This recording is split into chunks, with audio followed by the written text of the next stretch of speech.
कहानी है एक योद्धा की जिसका नाम पुष्पा था। पुष्पा गांव में अपने माँ के साथ रहता था। वो पास के जंगल से पेड़ काट कर शहर में बेचने जाता और जो पैसा मिलता उससे अपना और अपने माँ का ख्याल रखता था। एक दिन पुष्पा जंगल में कुल्हाड़ी से पेड़ काट ही रहा था कि अचानक आसमान से एक जोरदार आवाज आती है, धड़ाम।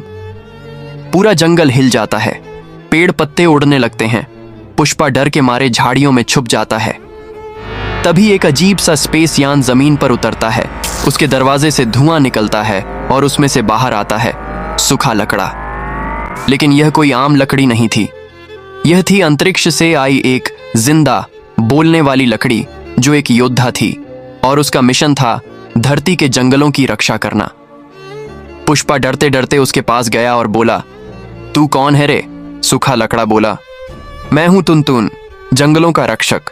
मैं उन जगहों पर जाता हूं जहां पेड़ पौधों को खतरा होता है और तुमने तो पूरा जंगल ही काट डाला है।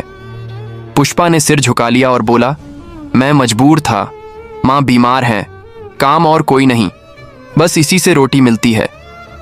सूखा लकड़ा थोड़ी देर चुप रहा, फिर बोला, अगर तुम वादा करो कि पेड़ नहीं काटोगे तो मैं तुम्हें एक ऐसी ताकत दूंगा जिससे तुम जंगल की रक्षा भी कर सकोगे और पैसा भी कमा सकोगे। पुष्पा ने पूछा, कैसी ताकत? तभी सूखा लकड़ा अपनी लंबी टहनी को घुमाता है और एक बीज निकालता है जो चमक रहा होता है। यह है जीवन बीज। जहां भी तुम इसे बोओगे वहां कुछ ही मिनटों में फलदार पेड़ उगाएंगे जो तुम्हें फल देंगे, लकड़ी भी देंगे, पर बिना काटे, बिना नुकसान के। पुष्पा को बात समझ आ जाती है। वो वादा करता है कि अब से वो पेड़ नहीं काटेगा बल्कि लगाएगा। अगले ही दिन से पुष्पा गांव में और जंगल में पेड़ लगाने लगता है।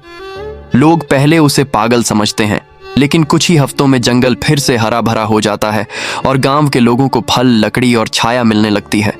सूखा लकड़ा मुस्कुराता है, अपना यान फिर से चालू करता है और कहता है, जंगल की रक्षा अब तेरे हाथ में है, पुष्पा योद्धा।